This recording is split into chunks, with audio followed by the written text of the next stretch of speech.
San Francisco. Just saying the name conjures up images, doesn't it? Cable cars clanging up impossibly steep hills, a bright red bridge perpetually shrouded in a suspiciously photogenic fog. But San Francisco wasn't always the bustling metropolis it is today. We're talking 1776 here. Spanish missionaries stumbled upon a little slice of land nestled alongside a bay. Thus, Yerba Buena was born. It was a humble beginning, more sleepy mission town than bustling city.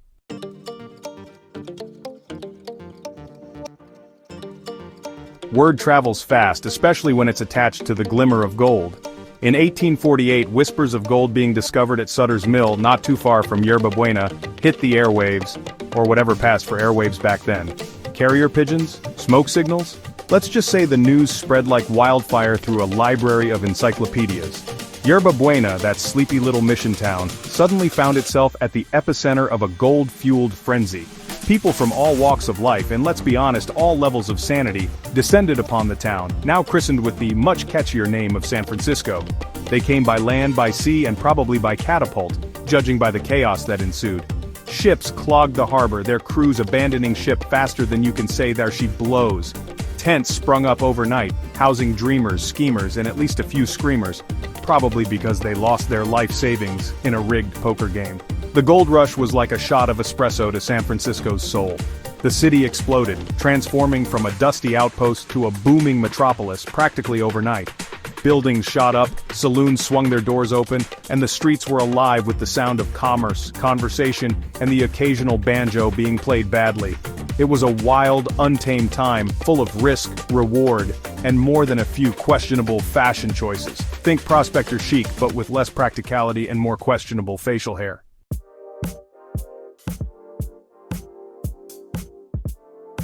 But here's the thing about San Francisco, even in the midst of the gold-crazed chaos, a certain spirit began to emerge. A spirit of independence, of resilience, and most importantly, a spirit of, well, that's just how we do things here. San Francisco, you see, has always been a city that embraces its eccentricities. It's a place where being different isn't just accepted, it's practically celebrated. Maybe it's the fog, rolling in like a metaphor for the city's ability to obscure the mundane. Maybe it's the hills, providing breathtaking views and a killer workout just trying to get to the corner store. Whatever the reason, San Francisco has always attracted a certain kind of person.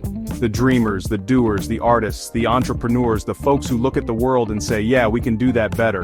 And probably weirder. And it's this spirit, this embrace of the unconventional that has shaped San Francisco into the city it is today.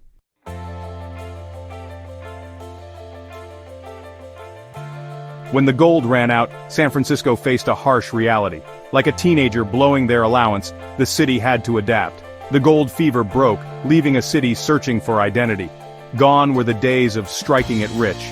The streets, once bustling, were now quieter. But San Francisco's resilience shone through. It could have become a ghost town. Instead, it pivoted and reinvented itself, trading pickaxes for paintbrushes, grit, and determination. The cultural scene began to blossom. Theaters opened, showcasing diverse acts. Literary salons popped up everywhere, and the music, jazz clubs filled the air. Speakeasies with soul and creativity. San Francisco became a haven for artists and thinkers. A melting pot of cultures and ideas. Radical thinkers thrived here, at least most days.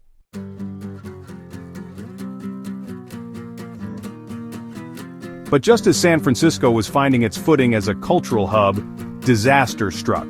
And by disaster, I mean a really, really big earthquake. It was 1906, the year the Cubs were robbed of a World Series title too soon, and San Francisco was rocked by an earthquake so powerful it rearranged the city's furniture. And by furniture, I mean buildings. The ground shook, buildings crumbled, and fires, fueled by ruptured gas lines, swept through the city like an overzealous pyrotechnics crew. It was a scene of utter devastation, a stark reminder that Mother Nature always gets the last laugh. But here's the thing about San Franciscans, they're a resilient bunch. They don't just rebuild, they rebuild with style. And maybe a touch of defiance. The earthquake and subsequent fires may have left much of the city in ruins, but it couldn't extinguish San Francisco's spirit. If anything, it fueled it. The city's residents, with a mix of grit, determination, and probably a healthy dose of gallows humor, rolled up their sleeves and got to work. They cleared the rubble, rebuilt their homes, and literally rose from the ashes. The rebuilding process wasn't easy. There were disagreements, delays, and probably a few fistfights over who got the last working outhouse. But through it all, San Franciscans displayed a remarkable sense of community and resilience. They helped their neighbors, shared what little they had, and refused to let tragedy break their spirit.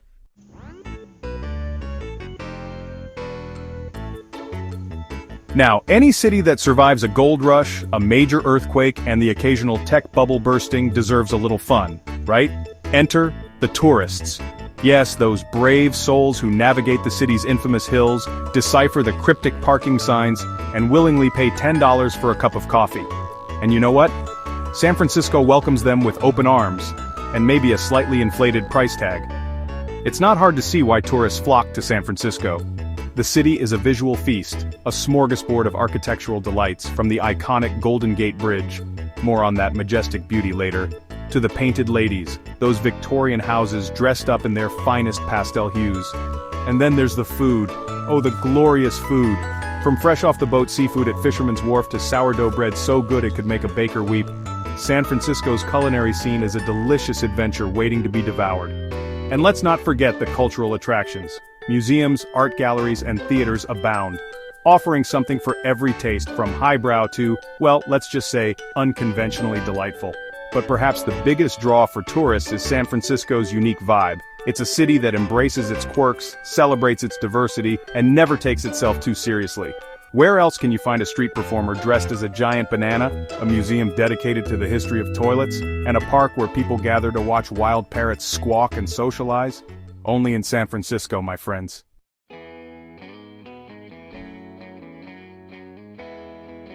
Rebuilt it was, but the San Francisco that emerged from the ashes of 1906 wasn't content to just replicate the past. This city had tasted reinvention and developed a palate for it. The early 20th century saw a new San Francisco, shimming between sophistication and scandal. The Barbary Coast embraced a free-spirited approach to urban planning. Picture saloons with swinging doors and even more swinging patrons. Gambling dens where fortunes were won and lost. Theaters offering entertainment from the bawdy to the bizarre. The Barbary Coast was a magnet for those living on the edge. Meanwhile, a different movement brewed in intellectual and artistic circles. The city attracted bohemians, drawn to its energy and tolerance. Writers, poets, and artists found fertile ground for creativity. Coffeehouses became hubs for debates and literary salons. Seeds of social change were sown in these gatherings. San Francisco nurtured both the wild and the whimsical.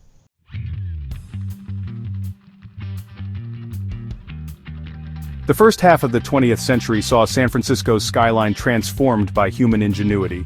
The Golden Gate Bridge rose from the bay, a testament to engineering prowess and a really good paint job.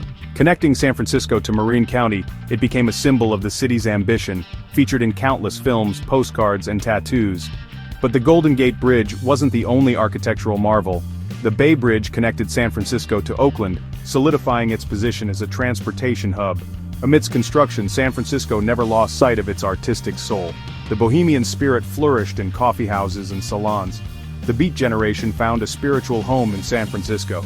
Writers like Jack Kerouac and Allen Ginsberg captured the era's zeitgeist. Their words echoed in North Beach's smoky cafes and jazz clubs. The Beat generation paved the way for the 1960s counterculture. San Francisco became a beacon for those seeking an alternative way of life.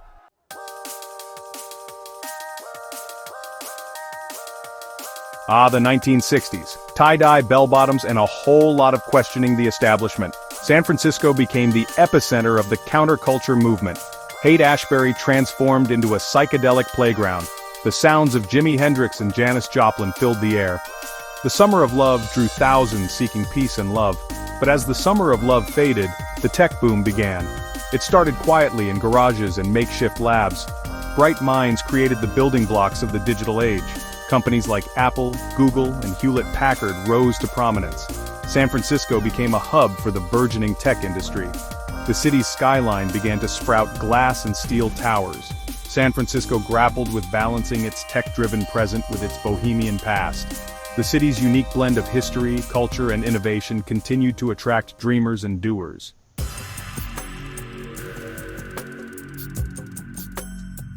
Buckle up, folks, we're heading to the infamous The Rock.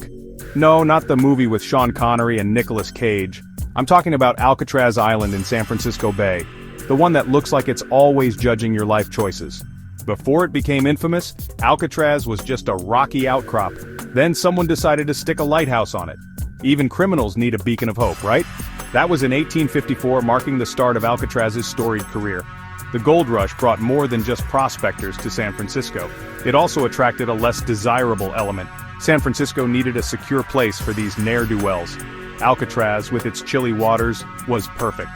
In the 1860s, Alcatraz became a military prison, a time-out corner for soldiers who went too far. In 1934, Alcatraz became a maximum security federal penitentiary. This was the ultimate lockup for America's most notorious criminals. Alcatraz, where bad guys did hard time with breathtaking views.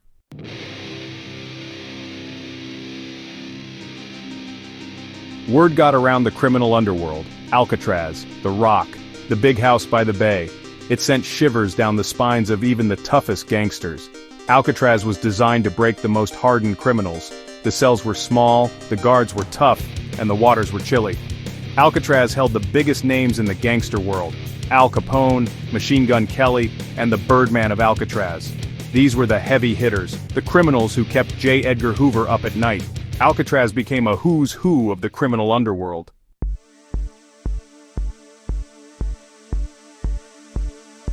Now you can't talk about Alcatraz without mentioning the escapes, or, more accurately, the attempted escapes. Because let's be real folks, breaking out of Alcatraz was about as easy as teaching a seagull to play the banjo. But that didn't stop some folks from trying. The most famous attempt was in 1962 by Frank Morris and the Anglin brothers. They dug out with spoons, made dummy heads, and built a raft. Did they make it? The mystery remains, adding to Alcatraz's intrigue.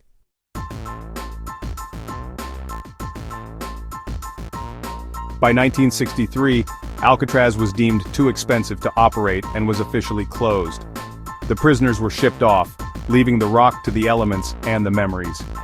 But San Francisco wasn't about to let a perfectly good island go to waste. Today, Alcatraz is one of San Francisco's most popular tourist attractions. Ferries packed with tourists make the short trip from Pier 33 to the island every day. You can wander through the eerie cell blocks and listen to audio recordings narrated by former inmates and guards. And the views? Well, they're still pretty spectacular. Alcatraz, once a symbol of isolation, has been transformed into a symbol of San Francisco's resilience. It's a place where history comes alive, where you can almost hear the echoes of the past.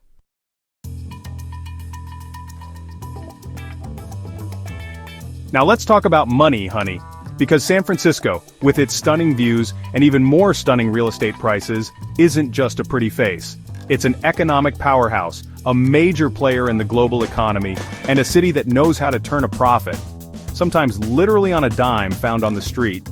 From its early days as a gold rush boomtown to its current status as a tech hub, San Francisco has always had a knack for attracting industries that, well, bring home the bacon. Remember those tech companies we talked about earlier? The ones with names that sound like they were invented by a team of marketing geniuses hopped up on espresso and venture capital? Yeah, those guys are kind of a big deal in San Francisco. The tech industry, with its insatiable appetite for innovation, talent, and really expensive office snacks, has transformed San Francisco's economy. It's brought jobs, investment, and a whole lot of people who can code circles around the average bear. But it's also brought challenges, like sky-high housing costs and a traffic situation that can make a grown commuter weep. But San Francisco's economy isn't just about ones and zeros. The city is also a major player in tourism, finance, and international trade, thanks in part to its bustling port. And let's not forget about the food and beverage industry. From Michelin-starred restaurants to artisanal coffee roasters, San Francisco knows how to tickle those taste buds and empty those wallets.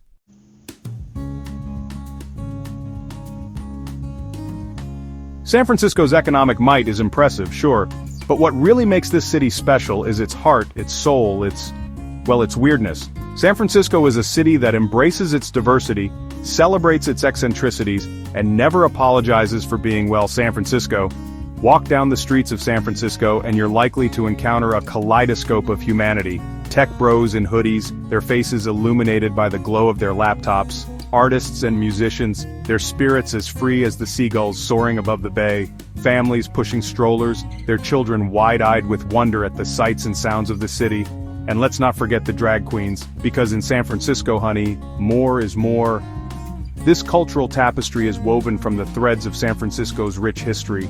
The gold rush brought people from all over the world, each bringing their own customs, languages, and dreams. The Beat generation infused the city with a spirit of rebellion and a love of the unconventional.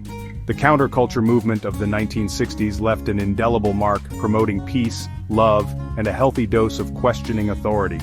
Today, San Francisco continues to attract dreamers, doers, and anyone who feels a little out of step with the mainstream. It's a city where being different isn't just accepted, it's practically a badge of honor. And it's this spirit of inclusivity and acceptance that makes San Francisco such a vibrant and exciting place to live, work, and of course, visit.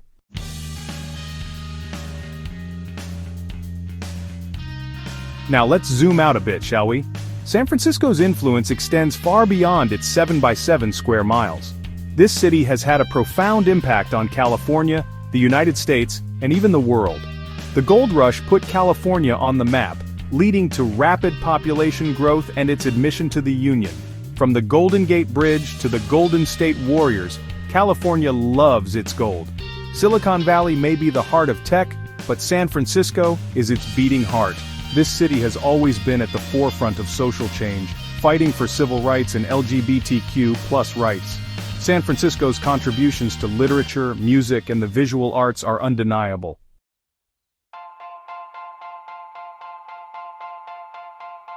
Okay folks, let's talk about the hills on the peninsula. San Francisco's hills are legendary. They're steep and unforgiving. Seriously, these hills are no joke. They offer breathtaking views and the smell of sourdough bread. The city has public transportation options. There's the BART, and the bus system, and of course the iconic cable car. Riding a cable car is an experience. It's like taking a step back in time. But the true San Francisco experience is walking. Uphill, downhill, and sometimes sideways.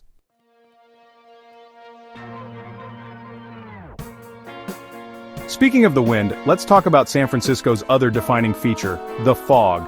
The fog is as much a part of San Francisco's identity as sourdough bread and overpriced apartments. It's the city's natural air conditioner, its mood ring, its excuse for wearing a fleece jacket in July. The fog does seem to have a mind of its own, rolling in and out at will, obscuring landmarks one minute and revealing them the next. It's unpredictable, ethereal, and makes for some damn good Instagram photos. But the fog, much like San Francisco itself, isn't for everyone. Some find it oppressive, others embrace it as a source of mystery. Because if there's one thing you learn quickly in San Francisco, it's that the weather is as unpredictable as the city itself.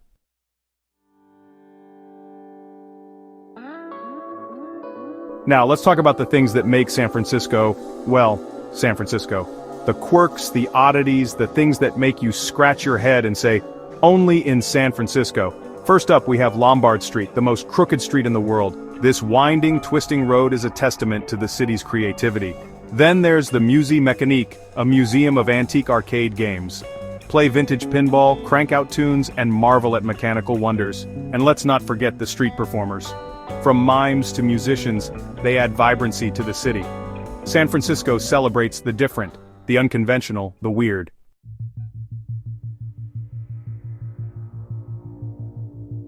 So there you have it, folks, San Francisco, a city built on gold, shaken by earthquakes, and fueled by a spirit of innovation and a whole lot of really good coffee.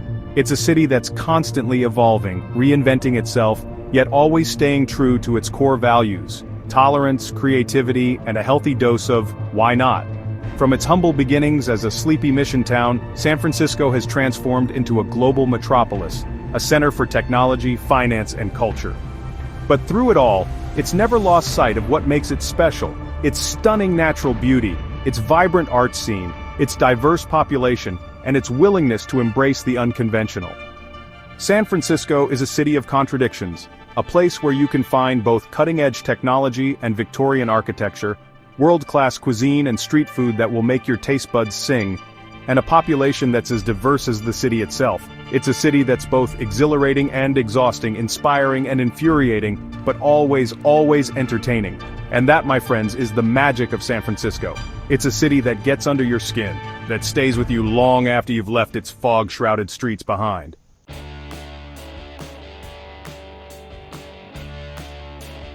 Why do tourists flock to San Francisco? The food, the scenery, the vibe.